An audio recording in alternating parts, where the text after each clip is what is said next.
Shalom Bapak Ibu Saudara. Shalom, saya ucapkan selamat datang dan selamat beribadah di GPDI Anugerah Traji. Mari kita mau siapkan hati kita, hidup kita untuk memuji memuliakan nama Tuhan. Sungguh besar kasih-Mu atas hidup kami Tuhan. Kami mau mengiring Engkau seumur hidup kami Tuhan.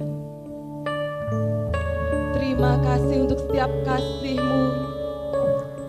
Terima kasih untuk setiap kemurahan-Mu Tuhan. Engkaulah kekuatan di jiwa kami. Engkau yang membuat batin kami menjadi tenang Tuhan.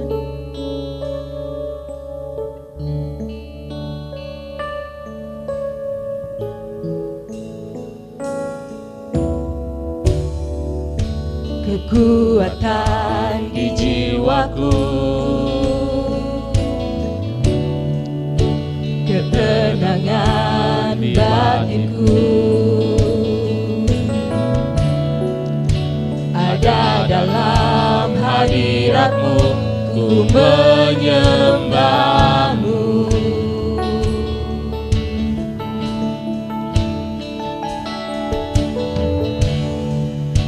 Tersungkurku di kaki-Mu, rasakan hadirat-Mu. Takkan kami melepaskan-Mu Tuhan, takkan ku melepaskan-Mu. Kau cahaya bagiku, mengiring-Mu seumur hidupku, masuk dalam rencana-Mu Bapa. Pikiranku, kehendakku, ku serahkan padamu. Harapanku hanya di dalam-Mu, ku kan teguh bersama-Mu Tuhan. Jadikanku bejana-Mu untuk kemuliaan-Mu. Kami undang Bapak Ibu untuk bangkit berdiri. Mari kita nyatakan bahwa semua karena kebaikan Tuhan.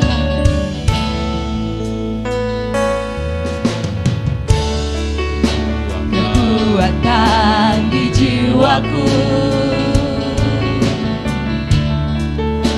ketenangan di batinku, ada dalam hadirat-Mu, ku menyembah-Mu.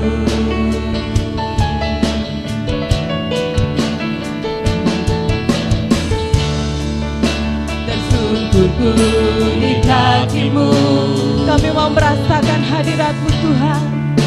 Rasakan hadirat-Mu, oh, takkan ku melepaskan-Mu. Kau cahaya bagiku, mengiring-Mu seumur hidupku, masuk dalam rencana-Mu Bapa.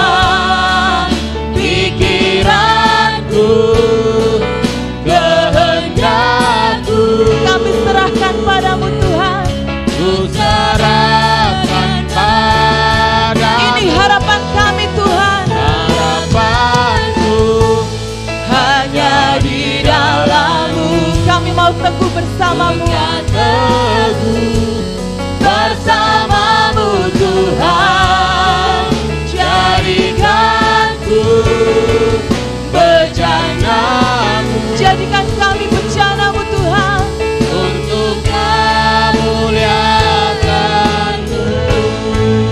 Mengiring-Mu seumur hidupku, kami mau masuk dalam rencana-Mu.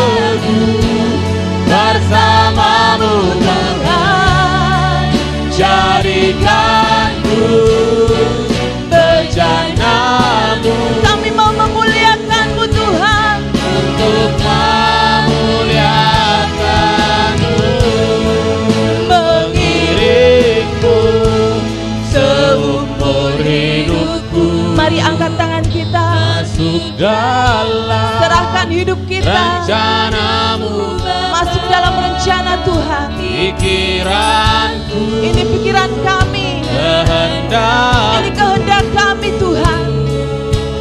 ku serahkan padamu. Harapanku hanya di dalam-Mu. Ku kan teguh bersama-Mu Tuhan. Jadikan ku bejana-Mu.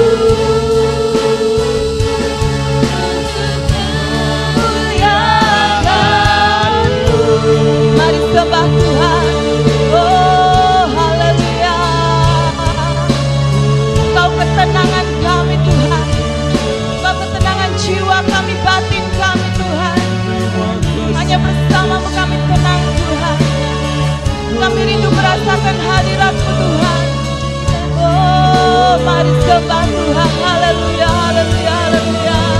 Oh Kau baik Tuhan. Ini hidup kami Tuhan. Ini pikiran kami, kehendak kami, masa depan kami di dalam Engkau Tuhan. Oh terima kasih Tuhan. Oh Kau baik Tuhan. Kasih-Mu besar, kasih-Mu nyata. Haleluya. Terima kasih Tuhan. Hanya bersama Engkau jiwa kami tenang Tuhan. Hanya di dalam hadirat-Mu kami tenang Tuhan. Kami bersyukur untuk semua perbuatan-Mu yang ajaib atas hidup kami Tuhan. Kami ucap syukur untuk setiap kebaikan kemurahan-Mu atas hidup kami Tuhan. Dan ini hidup kami Tuhan. Saat ini kami datang di tempat ini untuk memuliakan Engkau, untuk menyerahkan hidup kami sepenuhnya ke dalam tangan-Mu Tuhan. Biar Engkau yang beracara atas hidup kami Tuhan. Dan hidup kami seturut dengan kehendak dan rencana-Mu. Kemuliaan hanya bagi nama-Mu saja ya Bapa. Inilah doa kami. Kami buka ibadah ini hanya di dalam nama Tuhan Yesus Kristus. Yang percaya katakan Amin. haleluya. Kasih Tuhan luar biasa, amin. Yang merasakan kasih Tuhan sepanjang hari boleh lambaikan tangan. Haleluya. Semua merasakan kasih Tuhan. Kasih Allah tak berkesudahan, amin. Rahmatnya selalu baru setiap pagi.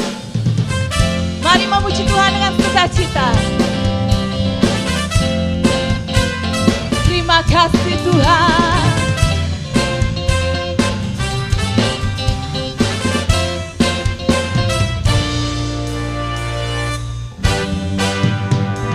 Kasih Allah tak berkesudahan, selalu baru setiap hari. Rahmatnya pun tak pernah berakhir seumur hidupku. Kasih Allah tak berkesudahan, selalu baru setiap hari. Rahmatnya pun tak pernah berakhir seumur hidupku. Dengan sukacita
pagi. Percaya amin? Amin. Amin. Selalu ada berkat Tuhan, kasih Tuhan setiap hari untuk setiap kita. Haleluya. Tiada terukur kasih setiamu Tuhan. Haleluya. Kami gak bisa ukur kasih setiamu Tuhan. Mari menari, mari bersuka cita. Sebab tiada terukur kasih Tuhan. Haleluya.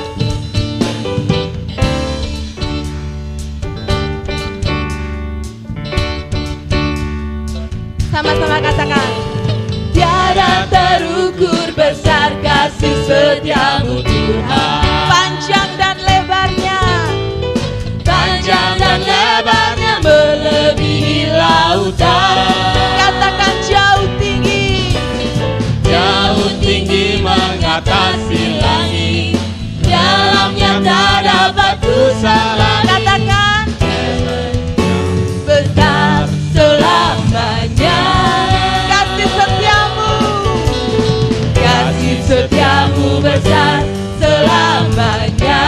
Hatiku bersyukur, hatiku bersyukur, jiwaku memuji, mulutku pun Bersorak memuji Engkau, amin. Yesus. Ajaib, Kekuatanmu besar, besar anugerahmu, oh takkan berhenti ku memuji namamu. Katakan, tiada terukur besar kasih setiamu Tuhan. Panjang, panjang dan lebarnya melebihi lautan. Amin, kami percaya. jauh tinggi mengatasi langit, dalamnya tak dapat kusalani.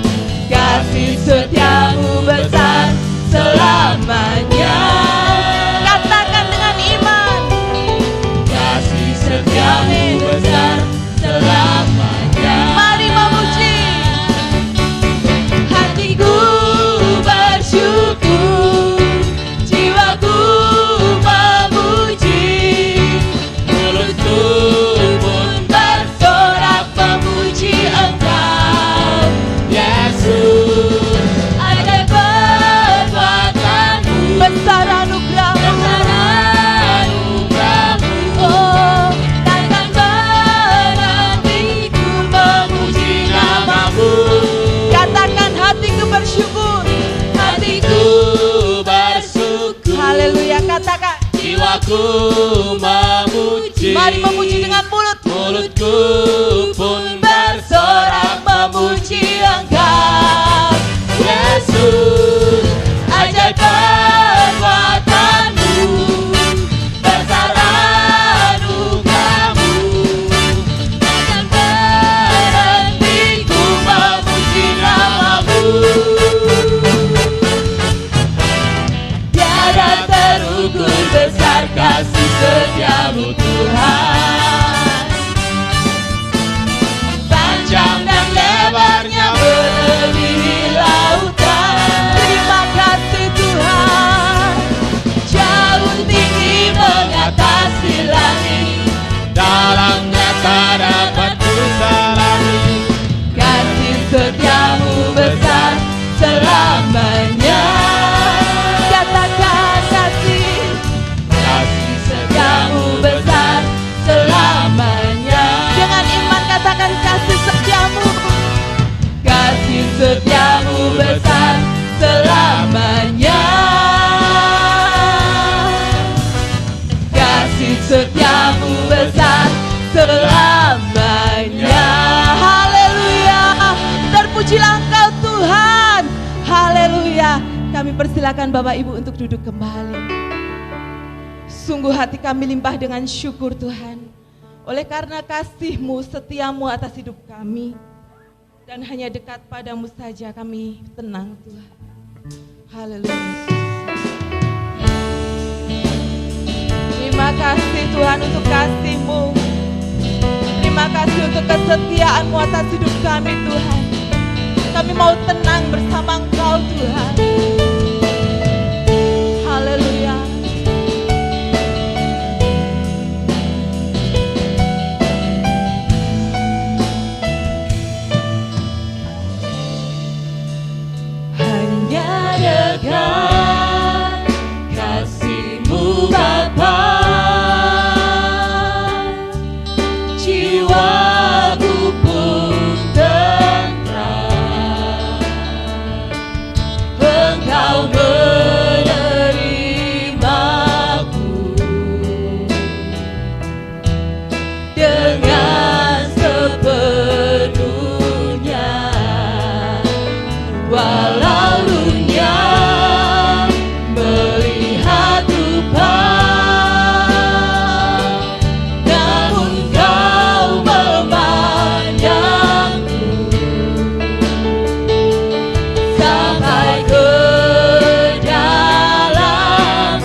menuntut Bapak Ibu untuk kembali berdiri.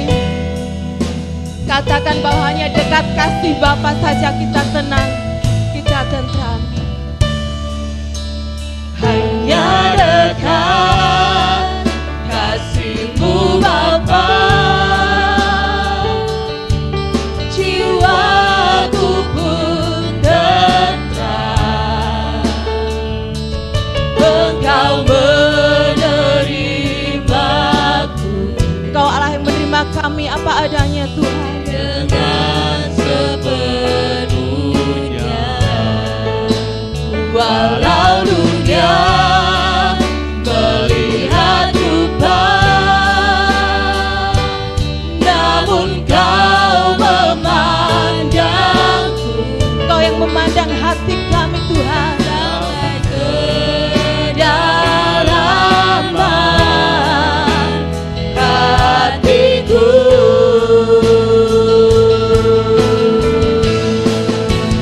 Tuhan, inilah yang ku tahu. Engkau yang mengenal hati kami Tuhan. Jauh melebihi yang terdekat dengan kami Tuhan. Melebihi semua Engkau yang tahu yang terdekat sekalipun. Tuhan, inilah yang ku mau. Kau menjaga hatiku supaya kehidupan memancar senangnya. Inilah yang ku tahu, Kau mengenal hatiku jauh melebihi semua yang terdekat sekalipun. Tuhan, inilah yang ku mau. Kau menjaga hatiku supaya kehidupan memancar senantiasa.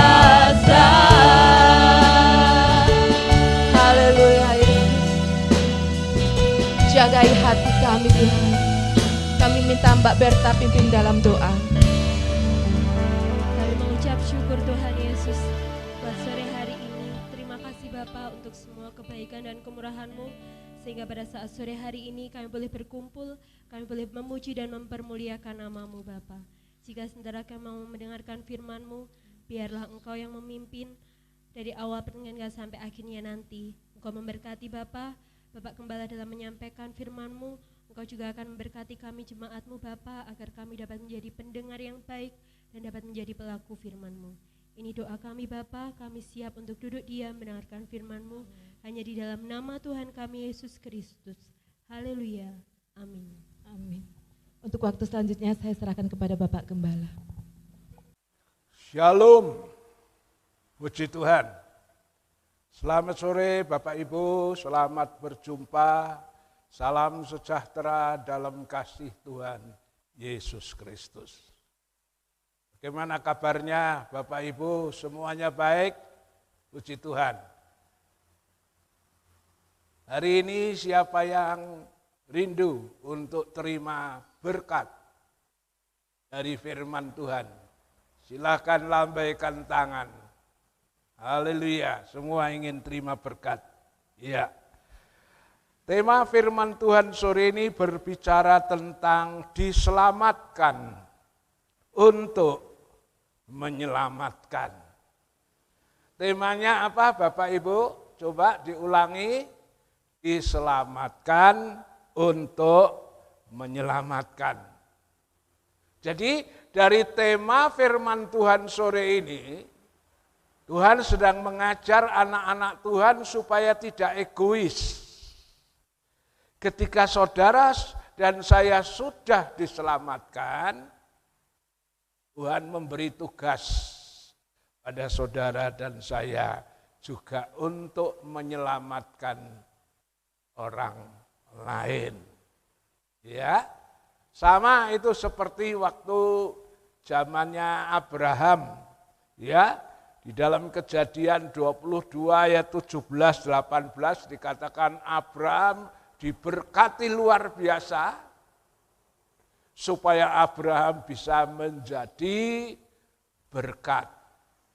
Jadi moto orang Kristen adalah diberkati untuk memberkati. Ketika engkau sudah diselamatkan, Tuhan ingin kita juga menyelamatkan orang lain. Ayatnya mana? Coba kita akan baca itu Matius pasal 4, ayatnya 19. Dengan segala hormat saya jemput kita bangkit berdiri. Ya, Matius 4 ayat 19.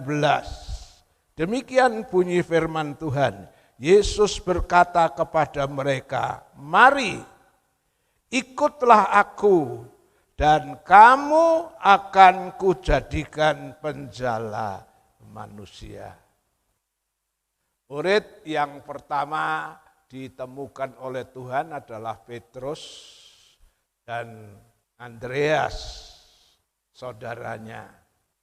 Mereka background-nya adalah seorang nelayan, penjala ikan. Nah, ketika Tuhan Yesus menemui mereka, Tuhan Yesus bilang, mari ikutlah aku dan kamu akan kujadikan penjala manusia. Herannya saudara, yang namanya Petrus sama Andreas ini tidak lalu mikir-mikir dulu nanti sih ya Tuhan, saya tak mikir-mikir. Nanti sih ya Tuhan, saya tak izin sama keluarga saya. Tidak. Langsung mereka mengikut Tuhan. Ya. Sekali lagi sesuai dengan temanya firman Tuhan mengatakan diselamatkan untuk bisa menyelamatkan. Ya. Jadi orang Kristen tidak boleh egois. Kalau sudah diselamatkan, dia wajib juga menyelamatkan orang lain. Ya. Dari Matius pasal 4 ayat 19 ini kita temui ada dua perintah dari Tuhan. Apa sih dua perintah dari Tuhan? Perintah pertama adalah ikutlah aku. Nah, ikutlah aku ini merupakan panggilan untuk diselamatkan. Kenapa saya katakan itu panggilan untuk diselamatkan? Karena sejak manusia itu jatuh dalam dosa, ya, manusia itu sendiri ibarat domba yang tersesat. Tidak bisa kembali kalau tidak dicari oleh gembalanya. Nah, karena sebegitu besar Allah mengasihi dunia ini, maka Allah memberikan anaknya yang tunggal. Ibarat gembala yang turun di lembah, di mana-mana untuk mencari domba-domba yang sesat. Nah, setelah gembala itu menemukan domba yang sesat, ya, maka gembala itu mengatakan, mari ikutlah aku. Jadi panggilan pertama adalah panggilan untuk diselamatkan.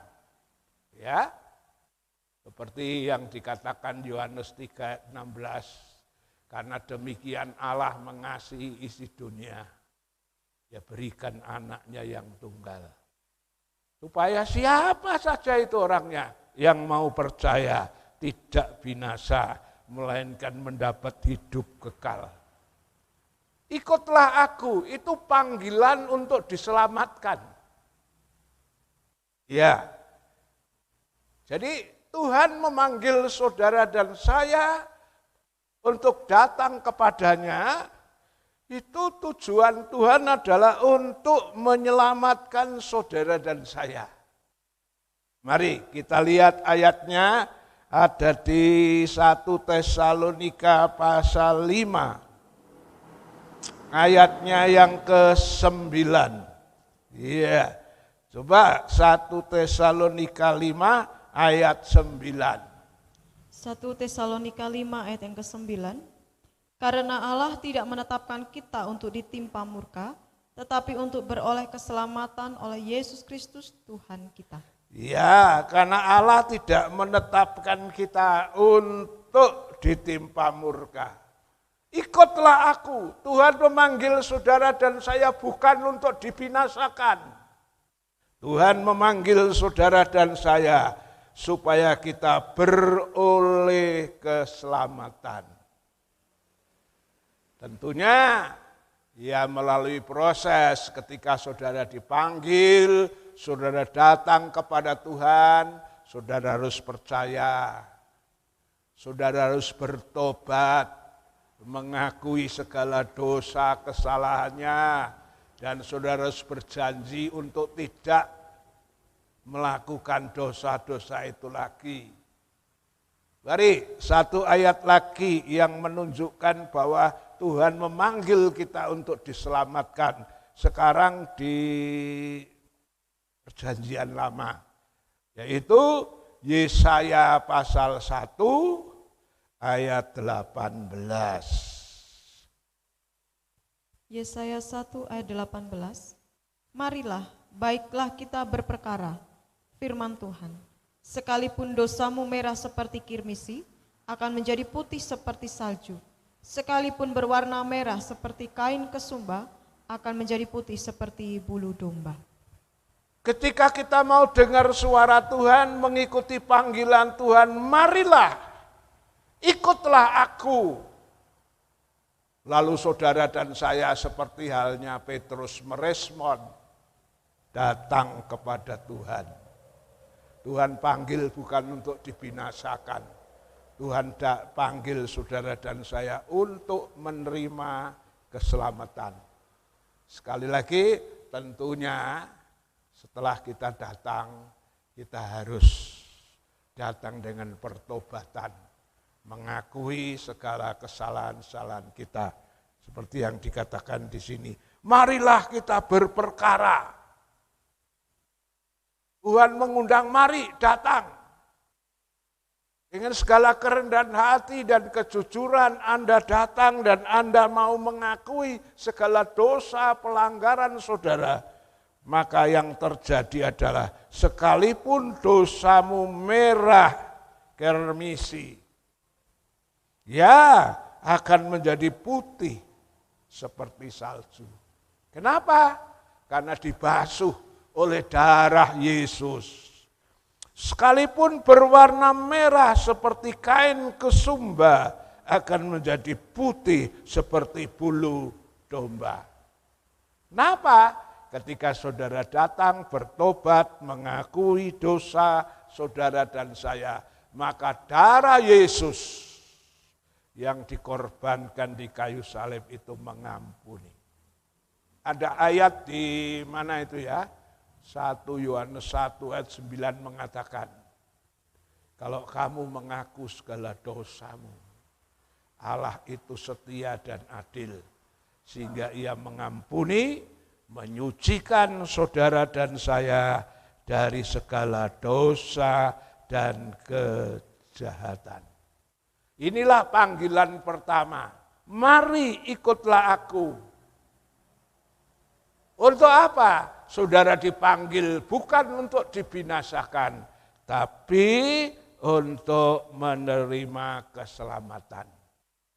Itulah sebabnya siapa saja yang belum datang sama Tuhan, belum mengakui dosanya di hadapan Tuhan, masih ada kesempatan untuk saudara boleh datang kepadanya. Karena Yesus itulah yang ditetapkan oleh Allah menjadi jalan keselamatan bagi manusia. Kisah Rasul 4 ayat 12. Coba itu Yesus itu yang ditetapkan untuk menjadi jalan keselamatan. Kisah 4 ayat yang ke-12. Dan keselamatan tidak ada di dalam siapapun juga selain di dalam Dia, sebab di bawah kolong langit ini tidak ada nama lain yang diberikan kepada manusia yang olehnya kita dapat diselamatkan. Ya, di bawah kolong langit ini tidak ada nama lain. Tidak ada nabi-nabi lain yang diutus untuk menyelamatkan. Hanya Yesus anaknya yang tunggal. Di dalamnya itu ada jaminan keselamatan. Tuhan Yesus sendiri pernah ngomong di Yohanes 14 ayat 6. Tentunya ayat ini saudara hafal ya. Nah, ayat ini ora hafal ya kebangetan. Wong Kristen kok ora hafal ayat ini. Ya, merem ae wis mesti hafal lah. Yohanes 14 ayat 6 bunyinya apa? Ya, Yohanes 14 ayat 6. 14 ayat yang ke-6. Kata Yesus kepadanya, Akulah jalan dan kebenaran dan hidup. Tidak ada seorang pun yang datang kepada Bapa kalau tidak melalui aku. Ya, aku ini jalan, kebenaran, dan hidup. Yesus itu satu-satunya jalan. Ke Roma ada banyak jalan, ke Jakarta ada banyak jalan, ke Surabaya ada banyak jalan. Tapi ke surga hanya satu, melalui Yesus. Aku ini jalan, kebenaran, dan hidup. Seorang pun, siapapun itu, enggak bisa sampai kepada Allah Bapa tanpa melewati Tuhan Yesus. Karena Yesuslah yang sudah ditetapkan oleh Allah Bapa sebagai jalan keselamatan. Jadi di Matius 4:19 tadi ada dua perintah. Perintah pertama panggilan, marilah ikut aku. Itulah panggilan untuk menerima keselamatan. Panggilan yang kedua adalah apa? Setelah Petrus, Andreas mengikut Tuhan, Tuhan bilang, ikutlah aku dan kamu akan kujadikan penjala manusia. Ini panggilan kedua. Setelah saudara dan saya diselamatkan, panggilan kedua adalah saudara diwajibkan ya untuk menyelamatkan orang lain. Tuhan pakai bahasa nelayan ya, menjala. Kenapa sih? Karena memang backgroundnya Petrus sama Andreas itu nelayan. Jadi untuk mempermudahkan mengerti apa yang Tuhan mau, Tuhan pakai bahasa nelayan. Ikut aku, lalu kamu akan kujadikan penjala manusia. Biasanya ya, kalau orang jala, begitu jala sudah ditebarkan, kalau di situ ada banyak ikan, maka akan ada banyak ikan yang masuk di jala itu. Inilah pengalaman Petrus ketika dia sudah penuh dengan Roh Kudus. Maka Petrus dipakai Tuhan sekali berkhotbah, ibaratnya sekali menebarkan jala, 3.000 ikan, 3.000 jiwa boleh diselamatkan. Jadi ini bukan hanya untuk Petrus, tapi untuk saudara dan saya yang ada di sini. Setelah engkau diselamatkan, panggilan kedua adalah panggilan untuk menyelamatkan. Menjadi penjala orang artinya saudara dan saya dipanggil untuk membawa jiwa-jiwa datang kepada Tuhan. Iya. Tentunya praktisnya, teknisnya adalah Tuhan panggil kita menyelamatkan mulai dari lingkungan keluarga kita sendiri dulu. Jadi sebelum saudara nginjil kemana-mana, ya tugas yang pertama adalah kita menangkan Yerusalem atau rumah tangga kita lebih dulu, ya, seperti yang ada di Kisah 1 ayat 8. Ya.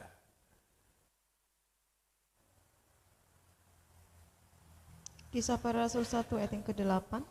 Tetapi kamu akan menerima kuasa kalau Roh Kudus turun ke atas kamu, dan kamu akan menjadi saksiku di Yerusalem dan di seluruh Yudea dan Samaria dan sampai ke ujung bumi. Ya, kamu menerima kuasa, kamu akan jadi saksi. Dimulai dari mana? Yerusalem. Yerusalem itu bicara lingkungan keluarga, lingkungan rumah tangga. Petrus ini juga gitu, saudara. Begitu ditangkap mengikut Yesus, maka mulailah dia, ya, sebelum kemana-mana menginjil, dia mengajak Yesus untuk mendoakan keluarganya, yaitu mertuanya, dan akhirnya mertuanya itu diselamatkan. Itu ada dicatat oleh Markus pasal 1 ya, 29 sampai 31. Coba dibaca itu. Sebelum Petrus pergi kemana-mana, Petrus menyelamatkan dulu keluarganya. Ya. Markus 1, 29, 31. Markus 1, 29 sampai 31. Sekeluarnya dari rumah ibadat itu, Yesus dengan Yakobus dan Yohanes pergi ke rumah Simon dan Andreas. Ibu mertua Simon terbaring karena sakit demam. Mereka segera memberitahukan keadaannya kepada Yesus. Ia pergi ke tempat perempuan itu, dan sambil memegang tangannya, ia membangunkan dia, lalu lenyaplah demamnya. Kemudian perempuan itu melayani mereka. Ya, sebelum Petrus ya menginjil kemana-mana, Petrus ngajak lebih dulu sama Tuhan. Dijak kemana? Keluarganya, ya, mertuanya Simon Petrus itu sakit, ya, mengajak Yesus ke sana lalu mendoakan, sembuh. Setelah sembuh, mertuanya melayani Tuhan dan murid-murid yang lain. Jadi diselamatkan untuk menyelamatkan. Ya. Setelah kita diselamatkan, kewajiban kita adalah menyelamatkan orang lain. Yang tentunya praktisnya dimulai dari keluarga kita. Supaya genaplah yang dikatakan oleh Kisah Rasul 16:31. Apa sih yang dikatakan Kisah Rasul 16:31? Kisah Rasul 16 ayat 31, jawab mereka, percayalah kepada Tuhan Yesus Kristus dan engkau akan selamat, engkau dan seisi rumahmu. Ya, ini janji Tuhan. Percayalah akan Tuhan Yesus, engkau akan selamat. Ya, ketika seseorang itu diselamatkan, janji Tuhan adalah bukan orang itu aja, tapi seisi rumah engkau. Kesaksian yang baik dimulai dari Yerusalem, dari keluarga kita sendiri. Bagaimana dengan saudara dan saya yang ada sore ini? Sudahkah keluarga Anda selamat? Kalau belum, itu PR saudara. Ya, sebelum kita nginjil kemana-mana, Yerusalemmu dulu. Supaya apa yang dikatakan Kisah Rasul 16:31 bisa terjadi dari pengalaman. Percayalah Tuhan Yesus, maka kamu selamat, yaitu engkau dan seisi rumah engkau. Sekarang pertanyaannya adalah bagaimana caranya? Bagaimana caranya? Piye carane supaya keluargane awake dhewe iki, tetanggane awake dhewe iki iso dislametke? Piye carane? Ya, cara yang pertama suka enggak suka, mau enggak mau, cara pertama kita harus bersaksi. Ya, kita harus bersaksi. Harus ada keberanian untuk bersaksi. Perkara ditampa ora itu urusannya Tuhan. Tapi yang penting kewajiban kita setelah kita diselamatkan, kita harus bersaksi. Roma 10, 13, 14. Roma 10 ayat 13 dan 14. Sebab barang siapa yang berseru kepada nama Tuhan akan diselamatkan. Tetapi bagaimana mereka dapat berseru kepadanya jika mereka tidak percaya kepada Dia? Bagaimana mereka dapat percaya kepada Dia jika mereka tidak mendengar tentang Dia?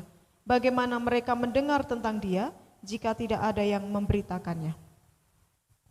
Ya, barang siapa yang berseru kepada Tuhan akan selamat. Tapi bagaimana mereka bisa berseru kepada Tuhan Yesus kalau mereka tidak kenal, kalau mereka tidak tahu? Bagaimana mereka bisa kenal dan tahu kalau tidak ada yang memberitakan? Iya. Dan bagaimana mereka dapat memberitakan jika mereka tidak diutus? Ya, jadi ini untuk bisa menangkan jiwa, apakah itu keluargamu, apakah itu tetanggamu, suka enggak suka, mau enggak mau, kita harus melangkah untuk bersaksi. Perkara diterima atau tidak, itu urusan Tuhan. Tapi kewajibanmu sudah menunaikan tugas. Langkah pertama, kau harus bersaksi. Bersaksi itu hukumnya wajib. Ada nyanyian apa itu yang mengatakan, meski saya bukan pendeta, asal saya bisa jadi pelita. Ya, bersaksi itu hukumnya wajib. Setiap orang yang sudah percaya disuruh beritakan Injil. Coba itu, mana itu? Di Matius 28, 18, 19. Matius 28 ayat 18-19. Yesus mendekati mereka dan berkata, "Kepadaku telah diberikan segala kuasa di surga dan di bumi. Karena itu pergilah, jadikanlah semua bangsa muridku dan baptislah mereka dalam nama Bapa dan Anak dan Roh Kudus." Ya, orang percaya itu diberi kuasa. Ya.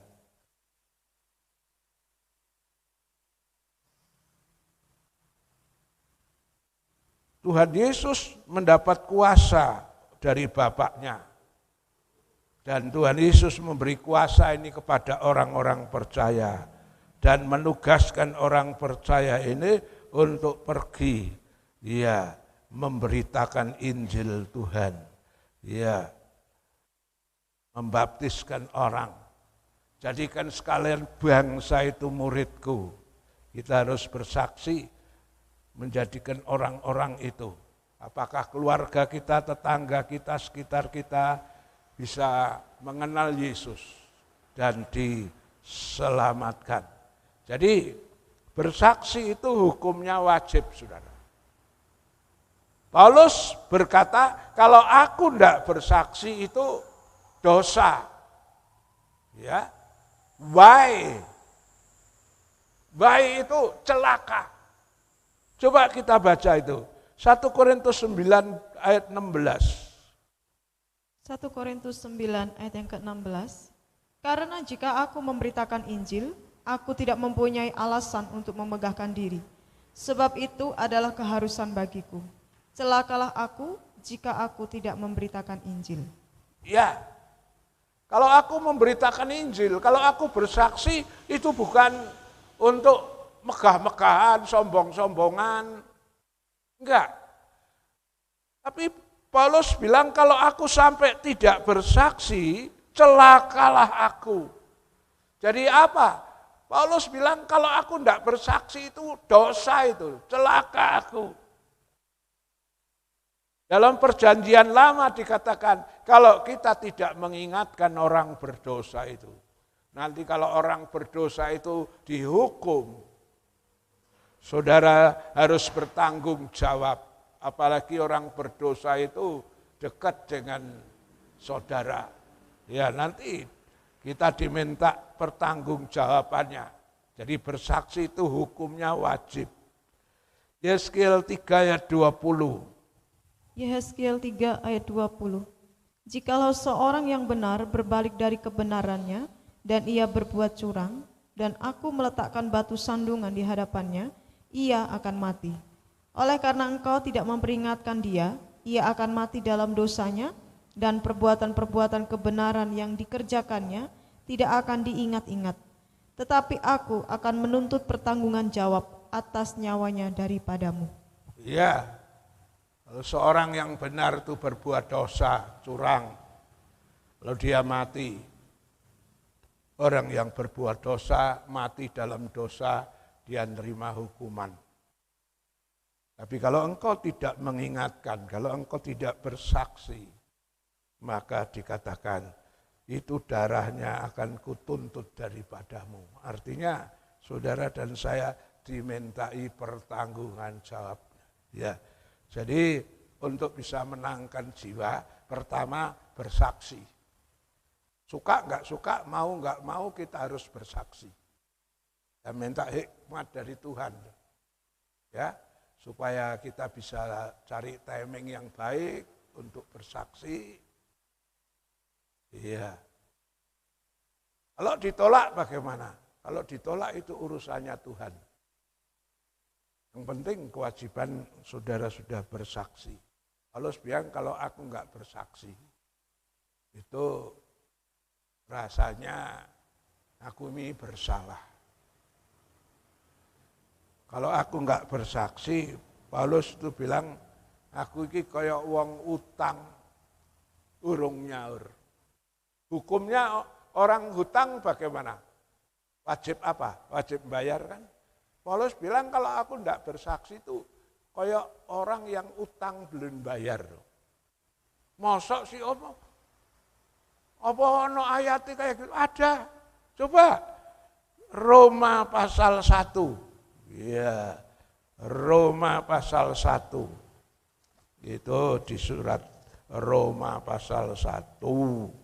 Ya, mulai 14 dan 15 coba dibaca. Roma 1 ayat 14 dan 15. Aku berhutang baik kepada orang Yunani maupun kepada orang bukan Yunani, baik kepada orang terpelajar maupun kepada orang tidak terpelajar. Itulah sebabnya aku ingin untuk memberitakan Injil kepada kamu juga yang diam di Roma. Ya, aku berhutang baik kepada orang Yunani maupun kepada orang yang bukan Yunani. Baik sama orang terpelajar mau tidak terpelajar. Kalau dia enggak saksi itu rasanya utang. Karena apa? Paulus merasa dirinya itu paling banyak dosanya. Sehingga enggak layak rasanya digelar rasul. Hanya karena kemurahan Tuhan dia diselamatkan. Nah setelah dia selamatkan, kalau enggak saksi itu rasanya kok kebangetan gitu ya. Aku wis selamat kok selamatnya tak pek dhewe. Aku berdosa, aku kayak wong utang gitu loh. Iya. Jadi bagaimana caranya supaya kita bisa menangkan jiwa? Yang pertama bersaksi. Yang kedua, kalau saudara kasih kesaksian orangnya nggak mau percaya, piye? Yang kedua, setelah kita bersaksi, orang itu belum mau datang sama Tuhan, langkah kedua kita harus berdoa untuk orang yang kita kasih kesaksian.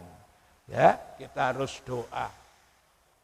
Ingat ada ayat yang mengatakan doa orang benar dengan sungguh-sungguh hati itu besar kuasanya. Neng ngendi kuwi ayate? Yakobus 5:16 coba itu. Doa orang benar dengan sungguh-sungguh hati besar kuasanya. Yakobus 5 ayat yang ke-16. Karena itu hendaklah kamu saling mengaku dosamu dan saling mendoakan supaya kamu sembuh. Doa orang yang benar bila dengan yakin didoakan sangat besar kuasanya. Ya, jadi kalau saudara saksi belum mau datang sama Tuhan, langkah kedua saudara doa.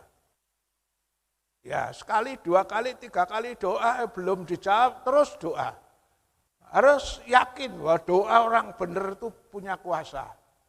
Tuhan ngomong, bilang apa? Apa yang kamu ikat di bumi terikat di sorga.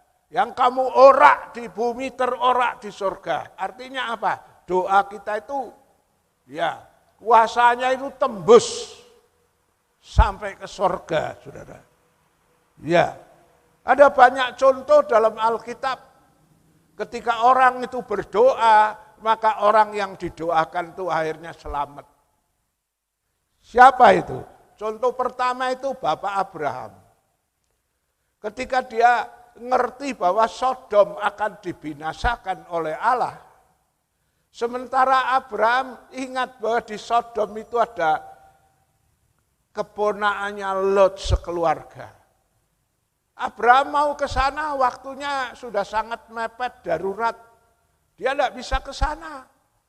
Dan dia cuma berdoa sama Tuhan. Tuhan, seandainya Sodom ada 50 orang benar, mosok Sodom dibakar. Ya, kalau saudara lihat, Abraham tuh doa itu enggak sekali tok loh saudara. Doanya cukup berkali-kali, dari mulai jumlah 50 sampai terakhir 10 orang. Nah, akibat dari doa Abraham, Lot keponakan Abraham, yang sebenarnya di hatinya Lot itu sendiri orang duwe karep ninggal ke Sodom. Dia sudah merasa berada di zona nyaman. Dia enggak ngerti kalau Sodom bakar dibakar. Dia enak-enak di situ. Tapi oleh karena kuasa doa daripada Abraham, Lot yang berlambat-lambatan, ya, ora gelem metu, akhirnya terpaksa digeret, digelandang karo malaikat. Karena kekuatan doa Abraham. Coba itu, Kejadian 19, 16 sampai 22. Kejadian 19 ayat 16 sampai 22. Ketika ia berlambat-lambat, maka tangannya, tangan istri dan tangan kedua anaknya dipegang oleh kedua orang itu, sebab Tuhan hendak mengasihani dia. Lalu kedua orang itu menuntunnya keluar kota dan melepaskannya di sana. Sesudah kedua orang itu menuntun mereka sampai keluar, berkatalah seorang, "Larilah, selamatkanlah nyawamu. Janganlah menoleh ke belakang dan janganlah berhenti dimanapun juga di lembah Yordan. Larilah ke pegunungan supaya engkau jangan mati lenyap."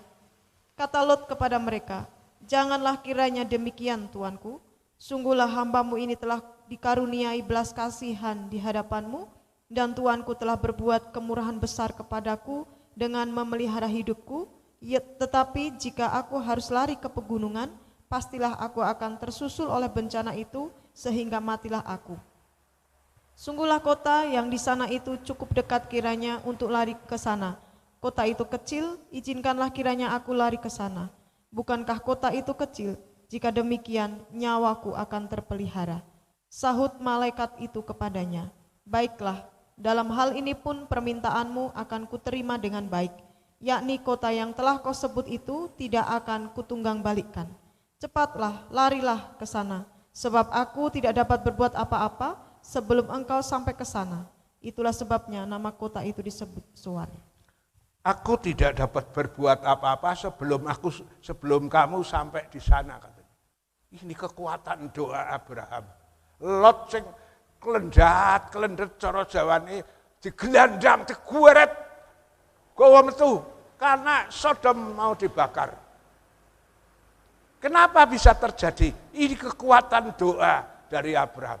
Mungkin saudaramu itu keras tengkuk.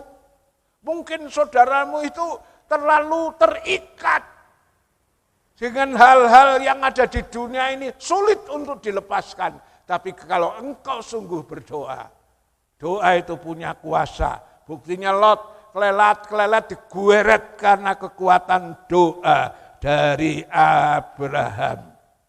Ya, masih ada banyak contoh. Stefanus berdoa, akhirnya Saul pemuda yang memimpin merajam batu itu akhirnya selamat. Ini juga karena kekuatan doa Stefanus. Ya, Tuhan Yesus berdoa untuk orang yang menyalibkan dia. Maka akhirnya serdadu yang menyelamatkan itu pun bertobat. Ya, dicatat oleh kitab Wahyu pasal 1 ayat 7. Serdadu yang menikam Yesus itu akhirnya selamat. Karena kekuatan doa daripada Tuhan Yesus. Jadi kalau saudara sudah bersaksi belum bisa bertobat, masih ada jalan lain. Saudara berdoa. Doa orang benar itu punya kuasa, saudara. Yang kau ikat di bumi, terikat di sorga. Yang kau orak, kau lepas, akan lepas di sorga. Ya, doa orang benar punya kuasa. Sudah banyak contoh tadi. Doa Abraham membuat Lot diselamatkan. Doa daripada Stefanus membuat Saul itu bertobat. Doa dari Tuhan Yesus membuat serdadu itu bertobat. Nah, kalau yang pertama, yang kedua, saudara melihat keluargamu, tetanggamu belum juga mau bertobat, masih ada satu cara untuk bisa menangkan, yaitu kita bersaksi melewati kesaksian hidup kita. Ya. Coba kita baca 1 Petrus 2:12.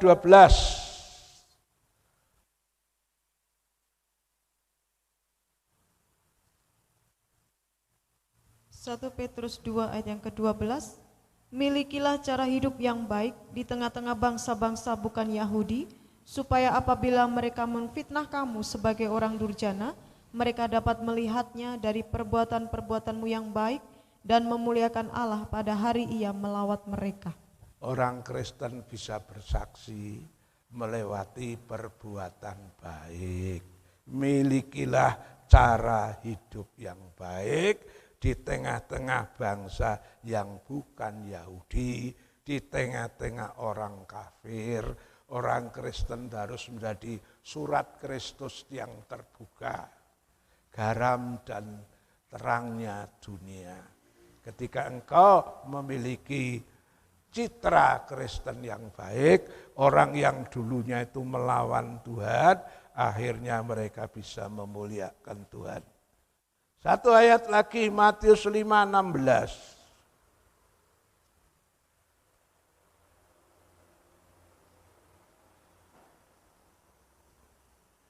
Matius 5 ayat yang ke-16. Demikianlah hendaknya terangmu bercahaya di depan orang, supaya mereka melihat perbuatanmu yang baik dan memuliakan Bapamu yang di surga. Iya, di dalam Matius 5:16 diterangkan di situ, yaitu hendaklah terangmu bercahaya di depan orang, semua orang, supaya mereka melihat perbuatanmu yang baik. Ya, ketika engkau bisa menunjukkan citra Kristen yang baik, maka mereka akan memuliakan Bapakmu yang di sorga. Dalam Alkitab kita melihat, saudara, kenapa Jenderal Naaman bisa terima mujizat? Jenderal Naaman bisa bertobat dimenangkan hanya dari kesaksian seorang dayang, seorang anak perempuan kecil yang dibawa dengan tertawan oleh Jenderal Naaman dari orang Yahudi, dibawa jadi tawanan untuk membantu istrinya di Roma. Ketika seorang dayang kecil itu melihat Naaman yang kusta, dia ngomong, seandainya Tuhan mau ke negeriku, di sana ada nabi yang dipakai Tuhan. Nah, kenapa Naaman bisa percaya sama omongan dayang kecil ini? Saya percaya dayang budak kecil ini mempunyai kesaksian yang baik. Coba kalau dalam hidup Naaman, si anak perempuan kecil ini gawene ngapusi, goroh, ya, nyolong, ora jujur. Dia ngomong apa enggak dipercaya. Saya percaya budak ini omongannya, ya corone Jawa itu omongannya pakem, dia jujur, perilaku yang baik. Sehingga ketika dia ngomong sama Naaman, dipercaya omongannya. Direwangi harus minta surat dulu, rekomendasi dari Raja Aram untuk ditujukan kepada Raja Israel, ya, bawai rekomendasi, ya jalannya itu, ya pokoknya prosedurnya itu tidak terlalu mudah seperti seorang rakyat ya nyeruntul aja datang ke Israel lalu enggak, karena ini pejabat direwangi ya lewat cara yang berbelit-belit tapi ditempuh. Karena apa? Naaman percaya budak kecil ini omongannya bisa dipercaya. Dan betul saudara, karena kesaksian budak ini ya, akhirnya kita melihat Naaman diselamatkan, sembuh dari kusta. Itu gambaran secara rohani orang yang mendapatkan pengampunan dosa dan diselamatkan. Jadi saudara, sesuai tema firman Tuhan, Tuhan bilang diselamatkan untuk menyelamatkan. Panggilan pertama, saudara, ikutlah aku, itulah panggilan untuk diselamatkan. Yang kedua, aku jadikan kamu penjala manusia, panggilan untuk menyelamatkan orang lain. Jadi kalau saudara sudah diselamatkan, jangan egois. Iya, menyelamatkan orang lain, bersaksi itu hukumnya wajib. Bagaimana kita bisa menangkan orang lain? Pertama, engkau harus saksi. Suka nggak suka, mau nggak mau saksi. Perkara ora dirungokno, ora digugu, ya itu terserah urusan Tuhan. Yang penting kita sudah saksi. Yang kedua, doakan. Wis kayak kesaksian ora gelem percaya, doakan karena doa mempunyai kuasa. Yang ketiga, saudara bisa bersaksi melalui perilaku perbuatanmu yang baik, maka orang itu akan memuliakan Tuhan. Bagaimana? Saudara, sudahkah saudara melakukan kewajiban ini setelah engkau diselamatkan? Sudahkah engkau terbeban untuk menyelamatkan orang lain? Jangan lupa, mulai dari rumah tanggamu. Ya, karena firman Tuhan bilang, seorang yang percaya diselamatkan engkau dan seisi rumah engkau. Setelah itu menjalar kemana-mana, saudara bisa dipakai untuk menangkan jiwa, karena saudara dipanggil, diselamatkan untuk menyelamatkan orang lain. Tuhan memberkati. Haleluya. Mari kita akan datang sama Tuhan. Hidup ini adalah kesempatan. Hidup ini untuk melayani Tuhan. Jangan sia-siakan waktu yang Tuhan berikan. Hidup ini harus jadi berkat. Oh Tuhan, pakailah hidupku selagi aku masih kuat. Bila saatnya nanti ku tak berdaya lagi, hidup ini sudah jadi berkat. Oh Tuhan, pakailah hidupku selagi aku masih kuat. Bila saatnya nanti ku tak berdaya lagi, hidup ini sudah jadi berkat. Inilah doa kami Tuhan, inilah kerinduan kami. Pakailah hidupku, selagi aku masih kuat, selagi aku masih bisa melakukan sesuatu, tolong pakailah hidupku Tuhan. Karena Engkau memanggil kami untuk diselamatkan dan untuk menyelamatkan. Seberapa banyak yang sudah mendengar firman Tuhan, kiranya Roh Kudus akan menerangkan lebih jelas. Ketika kami sudah diselamatkan, kami wajib menyelamatkan orang lain. Baik melalui kesaksian kami, melalui kami berdoa buat mereka, juga melalui kesaksian hidup yang baik, supaya Tuhan dipermuliakan, banyak jiwa diselamatkan. Terima kasih Tuhan, terpujilah namamu. Pakailah ini semua anak-anakmu jadi garam terang untuk menangkan banyak jiwa bagi kemuliaan nama. Dalam nama Tuhan Yesus. Amin. Ya, tidak ada pengumuman yang urgent. Ya, doakan saja pembangunan rumah Tuhan. Supaya Tuhan tolong, saudara yang punya rezeki, silahkan bisa membawa persembahan, baik langsung kepada saya maupun dari bendara, atau bisa dimasukkan di kotak pembangunan ini.